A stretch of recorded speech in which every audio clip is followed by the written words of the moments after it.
Bonjour, alors, donc c'est parti pour les cartes.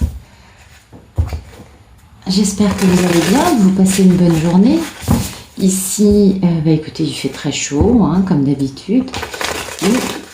C'est comme ça, c'est rigolo hein, d'avoir une canicule au mois de mai. C'est assez rigolo quand même. Vous le savez, je ne pose aucune intention dans les cartes. Les guides nous envoient des messages. Les polarités peuvent être des deux sexes. La polarité féminine, qui est celle qui porte cet amour pendant très longtemps. Pour moi, c'est Pénélope, c'est la divine. Et la polarité masculine qui s'enfuit face à l'amour parce qu'elle est traumatisée, c'est Ulysse, c'est le monsieur. Voilà, pour faire simple. Allez, c'est parti, on va regarder la coupe. Bon, on est dans une histoire soit de triangulaire, soit de faire la fête. Ça peut être les deux cas.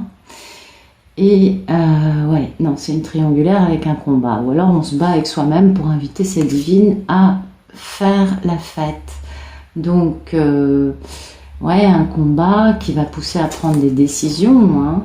Et puis ces décisions, elles demandent à un monsieur d'être très stable.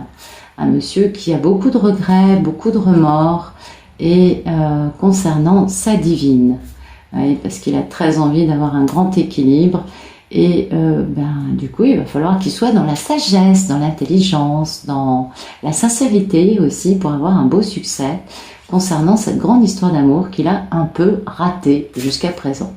Et puis là, qu'est-ce qu'il va faire? Badaboum. Bon, plus lent qu'un escargot à l'arrêt, vous connaissez l'histoire.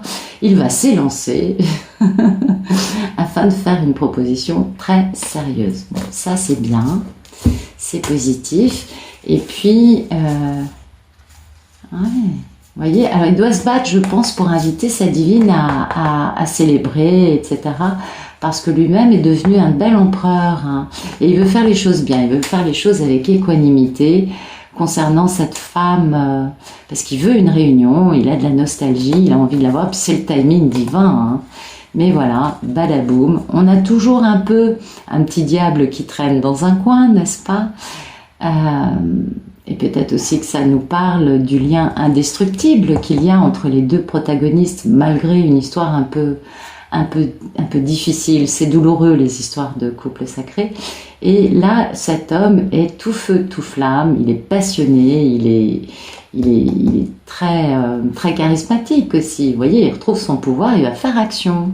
Et son action, ça va être de s'élancer vers une nouvelle vie, en faisant confiance à son cœur, à la vie, pour faire renaître un grand amour, en mettant fin définitivement à toutes les triangulaires, les énergies tierces. Eh oui, parce qu'il est très excité et plein de curiosité à l'idée de retrouver sa papesse. Eh oui, sa papesse, c'est son grand amour. Et enfin, on va avoir beaucoup de succès, beaucoup de bonheur. Fin d'un cycle hein, de non-retrouvailles pour aller vers beaucoup de bonheur ensemble, avec une stabilité qui arrive dans une grande histoire d'amour avec notre merveilleuse impératrice. C'est magnifique. Cet homme a beaucoup de culpabilité hein, par rapport à son impératrice, mais c'est très joli. Allez.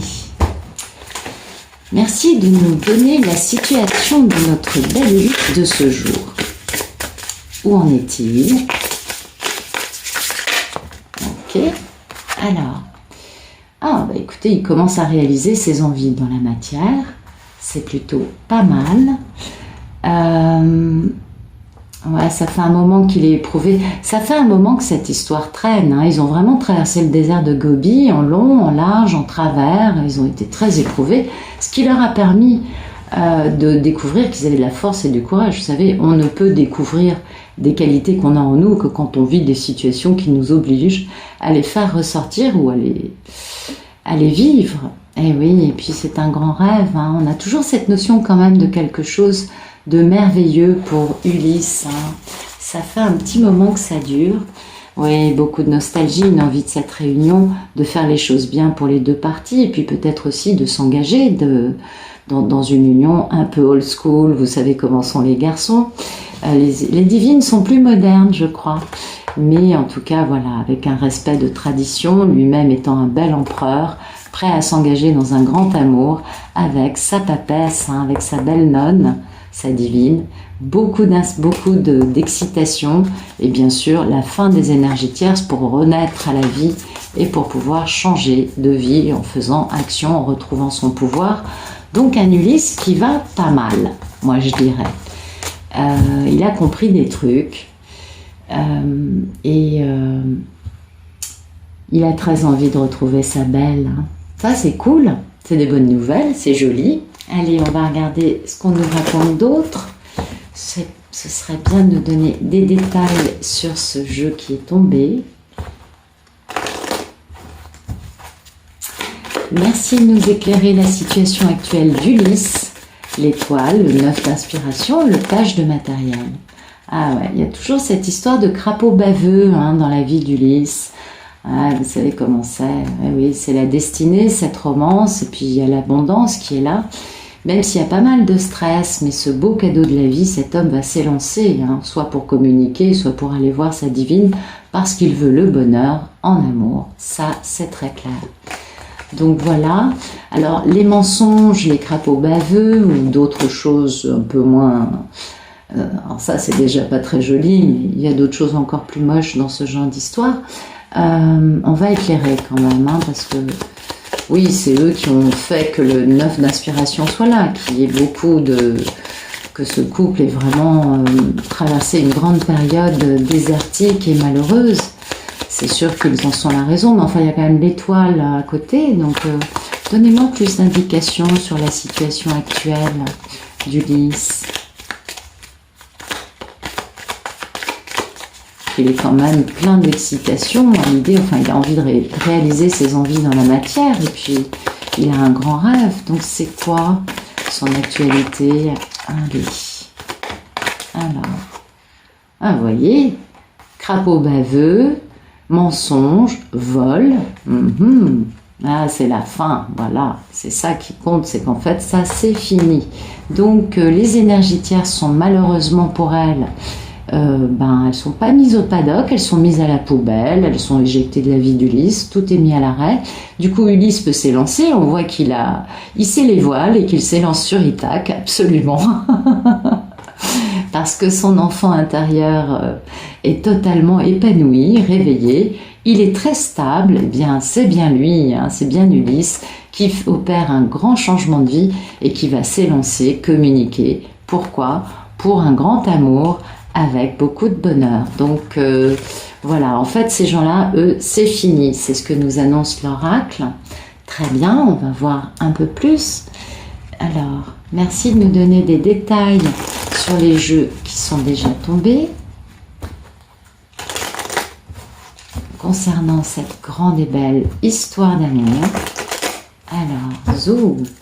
Merci d'éclairer et de nous dire où on est Ulysse actuellement. Étoile, 9 de bâton, page de valet de denier, serpent et renard. Qu'est-ce qui se passe actuellement dans la vie d'Ulysse? Ok.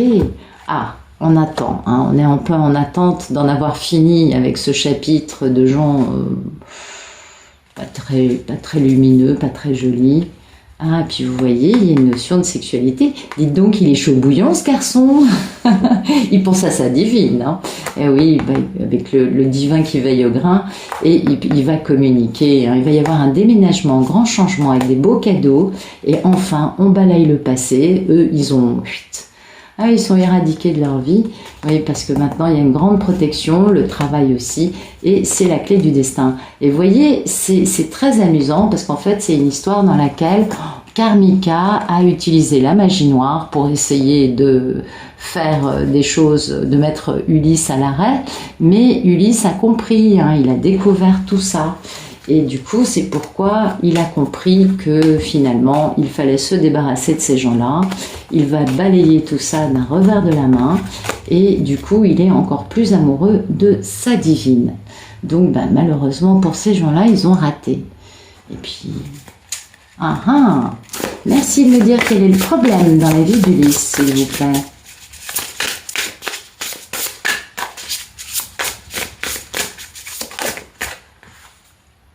Alors, Alors son problème, c'est d'avoir de l'excitation, de la curiosité, ou peut-être que le problème, c'est qu'il en a trop. C'est possible. Oui, parce qu'il est à fond dans la nostalgie, il n'a qu'une envie, c'est de la retrouver, de faire les choses bien, d'être un empereur, d'être dans la passion, enfin dans l'amour, dans la passion avec sa papesse. Et vous voyez, on a bien cette notion toujours de mettre fin aux énergies tierces, ça revient beaucoup. Donc ça nous parle vraiment d'un Ulysse là qui se libère, ou qui vient de se libérer, ou qui est en train de se libérer. Ça, à quelques jours près, c'est un peu l'idée, quoi. D'accord, donc son problème, c'est qu'il est trop excité, ce garçon. Alors, il trépigne, oui, il fait des youpies, des bons sur place. Je vais retrouver Pénélope. Merci de nous éclairer le problème dans la vie d'Ulysse. Le valet de bâton, s'il vous plaît. Ah voilà, oui, parce qu'en effet, il sait bien que c'est sa destinée, donc en effet, il est trop excité, en fait, il a trop de... Il est dans une surexcitation totale. Et oui, grand changement de vie. Il sait que c'est pour ça qu'il est aussi surexcité. C'est qu'il se dit waouh, je change de vie radicalement. On va vers un grand équilibre. On a contourné l'obstacle. Enfin, on peut fonder son foyer et ça se sait de notoriété publique. Et c'est tout ce qu'on peut souhaiter à notre Ulysse et notre belle Pénélope. En effet, ce grand changement de vie est quand même fondamental. Alors, avec cet oracle, qu'est-ce que vous pouvez nous dire de plus sur les problèmes dans la vie d'Ulysse? Ok, voilà, toujours la même histoire. On quitte Karmic Aslan, on quitte les crapauds baveux, les mensonges, les magies, les vols, enfin bon, des gens rusés, malicieux, mais finalement qui n'ont pas été très futés. Ouais, parce qu'à l'arrivée, ils n'auront plus de pouvoir sur lui. Et du coup, ouais, on quitte cette espèce de magma sourd et sombre et pas du tout épanouissant, ni heureux, ni... Oui, vous savez ce que c'est. Et oui, son problème, c'est que maintenant, il va falloir qu'il se tienne différemment.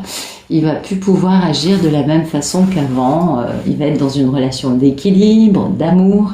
Donc ça, c'est vrai que partir à l'étranger, c'est quand même une véritable épreuve pour lui. Mais ça lui fait du bien. Il en meurt d'envie, ce garçon. Très excité. Merci de nous dire quel est le futur proche entre notre merveilleuse Ulysse intergalactique et sa divine de taille universelle. Oui, celui il est intergalactique, ça divine aussi.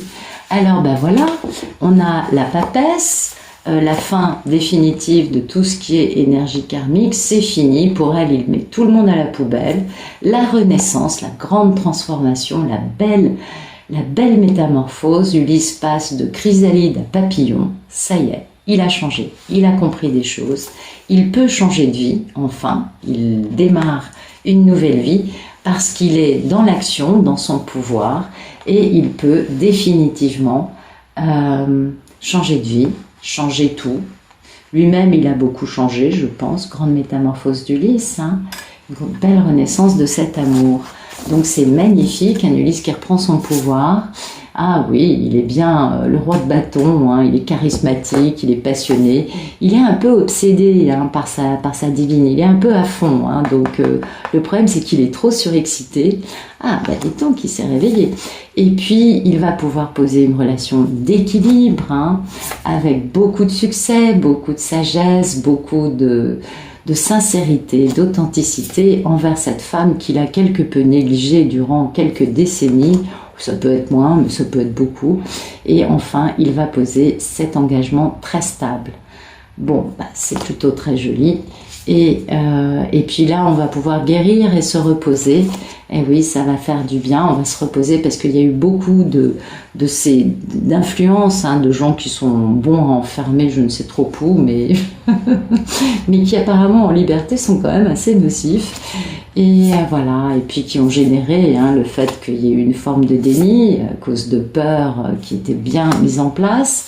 Et puis bien sûr, qui ont généré aussi beaucoup de combats dans la vie d'Ulysse. Et du coup, Ulysse a été obligé de prendre la décision d'être un fin stratège, d'être un homme intelligent partant peut-être avec 4 pentacles au lieu de 10, mais c'est pas grave, c'est les plus importants, ça va lui permettre de reconstruire une belle prospérité et d'inviter sa Pénélope pour avoir de la joie, du bonheur, de l'amour à deux, et c'est tout ce qu'on leur souhaite.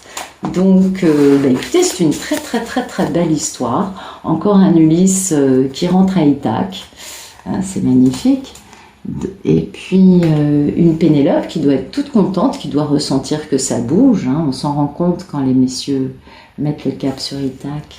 Alors, merci de nous éclairer le futur proche, s'il vous plaît, d'Ulysse et Pénélope.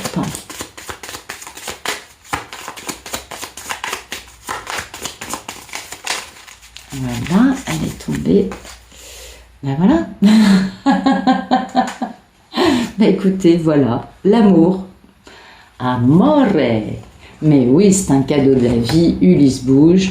Il a mis fin là. Vous voyez, il a mis fin à sa colère. Il a coupé. Il a coupé avec tous les gens qui lui généraient du stress et de la colère. Ça, c'est fini. On coupe tout. On change de vie. La prospérité est là. On est bien dans la romance. Et on a beaucoup de bonheur avec sa divine. Écoutez, c'est torché là. Enfin, en tout cas, Ulysse se déplace. Il communique, il se déplace. Ça va dépendre des histoires. Il avance enfin. Ah, c'est une très belle histoire. Beaucoup d'histoires qui nous parlent de retour en ce moment. C'est joli mois de mai. Merci de tout nous dire sur le futur proche entre Ulysse et Pénélope, s'il vous plaît. Donc actuellement, il est encore, lui, éprouvé par ces personnes-là. Et du coup, c'est pour ça qu'il fait un peu attendre sa Pénélope. Mais ça va bouger rapidement. Voilà. Allez, merci de nous éclairer le futur proche, la papesse, le 3 d'épée, la mort, le fou et le battleur, ainsi que l'histoire d'amour, le cœur. Merci de nous donner plus de détails sur ce futur proche, s'il vous plaît. Ben voilà, on est dans la sagesse. Ah ouais, on a pris de la bouteille avec toutes ces années.